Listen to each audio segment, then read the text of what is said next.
ऋषि गुस्से में रूही और यश को घूरते हुए कहा, ये लड़का कौन है जो मेरी गर्लफ्रेंड से इतना चिपकने की कोशिश कर रहा है? और मेरी गर्लफ्रेंड भी उस लड़के के इतने पास क्यों है? और उसे गले क्यों लगा रही है? और उसे इतना हंसकर बात क्यों कर रही है? मुझे इन दोनों को इतने करीब देखकर बहुत गुस्सा आ रहा है। क्या इन दोनों के बीच में कुछ चल रहा है? या फिर ये दोनों गर्लफ्रेंड बॉयफ्रेंड है? नहीं, ऐसा नहीं हो सकता। मुझसे पूरा यकीन है कि वो लड़का उसका बॉयफ्रेंड तो नहीं होगा। तो क्या इसका मतलब वो लड़का मेरी इन फ्यूचर गर्लफ्रेंड के पास आने की कोशिश कर रहा है? क्या वो लड़का मेरी गर्लफ्रेंड को मुझसे दूर करने आया है? अगर ऐसा है तो मैं उस लड़के को नहीं छूंगा। ऋषि को बस गुस्से में रूही और यश ही दिखाई दे रहे थे। वो जुनून पर ध्यान ही नहीं दे रहा था, वहाँ जुनून भी मौजूद है। ऋषि गुस्से में अपने स्टीयरिंग पर मार दिया और गुस्से में अपने हाथ में गन लिए कार से बाहर आ गया। वो जैसे ही कुछ कदम आगे बढ़ा, वो हैरानी से अपने जगह पर ही रुक गया और कहा, भाभी। वही दूसरी तरफ रात का वक्त हसरत फ्रेश होकर अपने मिरर के सामने शर्टलेस खड़ा था, जिससे उसका अट्रैक्टिव सिक्स पैक साफ दिख रहा था, पर उस पर सिक्स पैक से लगाए पूरे अपर बॉडी पर हल्के काटने के निशान थे, जिसे जुनून ने दिए थे। हसरत उस काटने के निशान को अपने गहरी आंखों से देखकर कुछ सोच रहा था। हसरत शर्ट पहने हुए सार्कास्टिक टोन में कहा, उस रात की ही तरह तुम्हें जल्द ही अपने करीब खींच लूंगा और तुम्हें खुद में इतना डुबा दूंगा कि तुम सोचकर भी मुझसे दूर ना जा सको, माय लैवेंडर वाइफ। तभी ऋषि की आवाज आई, भाभी आपके पास आने से पहले ही किसी और के पास चली जाएंगी, और मेरी गर्लफ्रेंड भी। हसरत उसकी बात सुनकर गुस्से में टेबल पर से गन उठाकर ऋषि पर पॉइंट कर दिया और गुस्से में कहा, तुम अपना बकवास बंद करो। जुनून सिर्फ मेरी है, मेरे अलावा किसी और के पास नहीं जा सकती है। अगर गई तो मैं उस इंसान को मार दूंगा। ऋषि का चेहरा सीरियस दिख रहा था। ऋषि बेड पर बैठे हुए गुस्से में कहा, भाई मैं कोई बकवास नहीं कर रहा हूँ। मेरी गर्लफ्रेंड और भाभी दोनों को ही मैंने किसी लड़के के साथ देखा है। हसरत ऋषि की बात सुनकर अपना गन उसके ऊपर से हटा लिया और अपने सर्द आवाज में कहा, तुम कहना चाहते हो? ऋषि ने गुस्से में सारी बातें बता दी। ऋषि अपने आंखें गहरी करते हुए कहा, वो कोई भी हो, मैं उस लड़के को छोड़ूंगी नहीं। उसने मेरे भाई की वाइफ को और मेरी गर्लफ्रेंड को हमसे दूर करने की कोशिश की है। हसरत ने कहा, क्या तुम्हारी गर्लफ्रेंड का नाम रूही है? ऋषि हैरानी से पूछा, भाई आपको कैसे पता चला?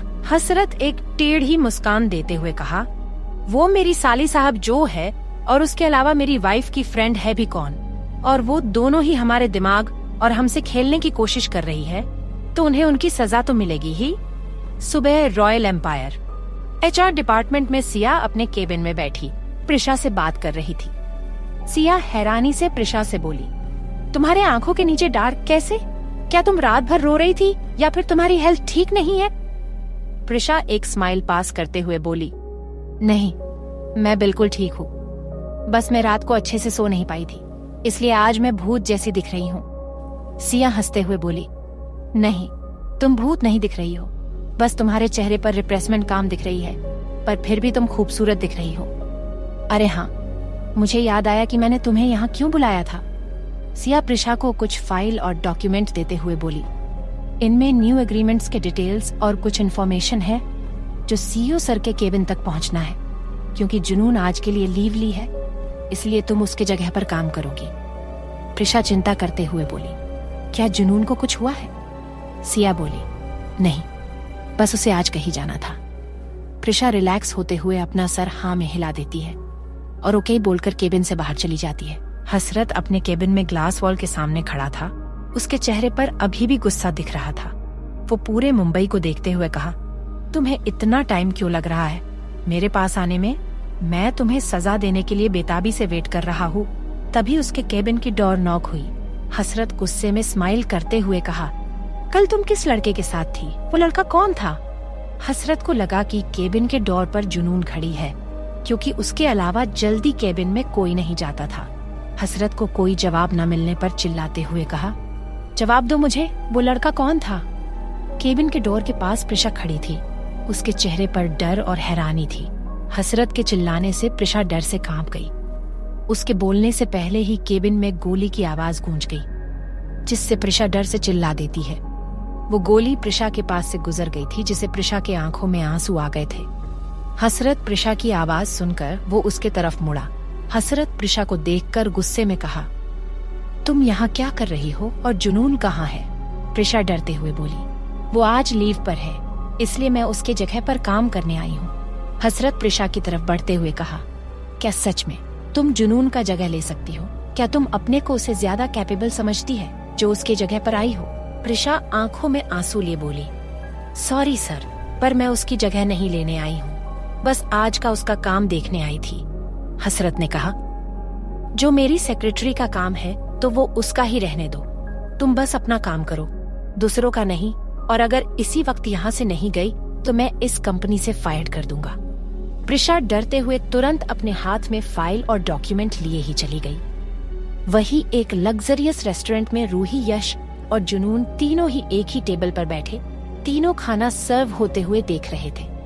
रूही और जुनून दोनों के ही डिश को देखकर आंखों में चमक थी। जब डिशेज सर्व हो गया तो दोनों मुस्कुराते हुए बोली, कितना डिलीशियस और यम्मी दिख रहा है। रूही यश के कंधे पर हाथ रखकर थपथपाते हुए खुश होकर बोली, तुम सबसे अच्छे छोटे प्यारा भाई हो। आज जितना तुम्हारे सक्सेस को देखकर नहीं खुशी मिली, उतना कई गुना ये डिलीशियस डिशेज को देखकर हो रही है। जुनून हंसने लगी और बोली, तुम छोटे बच्चे, ओह सॉरी हैंडसम बॉय, को क्यों परेशान कर रही हो? वो तुमसे ज्यादा सक्सेस है तो तुम्हें ऐसा नहीं बोलना चाहिए। जुनून की बात सुनकर यश अपना एटीट्यूड दिखाते हुए अपने हाथ को बालों में फेरने लगा। रूही मुंह बनाते हुए यश से बोली, सच में भाई, पर भाई आप चिंता मत कीजिए, मैं जल्द ही आपको और सबको एक जोरदार झटका दूंगी, तो तुम जितना एटीट्यूड झाड़ रहे हो झाड़ लो। जुनून और रूही मुस्कुराते हुए एक हाई फाई दे देती है और दोनों ही डिशेज को खाना स्टार्ट कर देती है। यश को रूही की बात नहीं समझ आई, पर उसके बातों को जानने में भी कोई इंटरेस्ट नहीं था, क्योंकि वो अपने बहन को अच्छे से जानता था कि वो कितनी आलसी थी। यश भी ज्यादा ध्यान न देकर खाने लगा। तभी रूही यश से मजाक करते हुए बोली, भाई क्या तुम जुनून को पसंद करते हो? क्योंकि तुम कभी एक बार में मेरे कहने पर एक जगह नहीं जाते हो और जुनून के कुछ भी कहने पर उसके बाद में हामी भर देते हो। जब रूही उसे पूछ रही थी तब यश जूस पी रहा था। उसकी बात सुनते ही हैरानी से उसके मुंह से सारा जूस उसके कपड़ों पर गिर गया। जुनून और रूही यश को हैरानी से देखने लगी। रूही बोली, मैं तो बस मजा कर रही थी और लगता है तुमने मेरी बातें सच मान ली। जाओ तुम अपना कपड़ा साफ करके आओ, वरना दाग रह जाएगा। यश टेबल से उठकर वॉशरूम की तरफ जाने लगा। जब यश वॉशरूम से वापस आया तब उसकी आंखें हैरानी से बड़ी हो गईं, क्योंकि जुनून और रूही दोनों ही अपने टेबल पर नहीं थी, जैसे वो दोनों अचानक से ही गायब हो गई हो। वहीं दूसरी तरफ पार्किंग लॉट एरिया में हसरत गुस्से में जुनून को अपने कार में सटाकर किस कर रहा था। उसका किस बहुत हार्ड था, जैसे वो अपना गुस्सा निकाल रहा हो। जुनून को हसरत का हार्ड और वाइल्डनेस किस संभालना बहुत मुश्किल हो रहा था। ऊपर से उसके बाहों में जकड़ना जुनून को दर्द दे रहा था। हसरत ने जुनून को अपने बाहों में इतना टाइट होल्ड किया था कि जुनून का हिलना ना भी नामुमकिन था। हसरत बेहतहासा उसके होठों को चूमने के साथ बाइट भी कर रहा थे, जिससे जुनून के होठों पर बहुत दर्द हो रहा था। जुनून हसरत के कैद से छूटना तो चाहती थी, पर हसरत उसे और भी वाइल्डली किस करने लगता था। क्या होगा इसके आगे जानने के लिए सुनते रहिए क्रुएलिटी ऑफ माई सीओ, सिर्फ पॉकेट FM पर।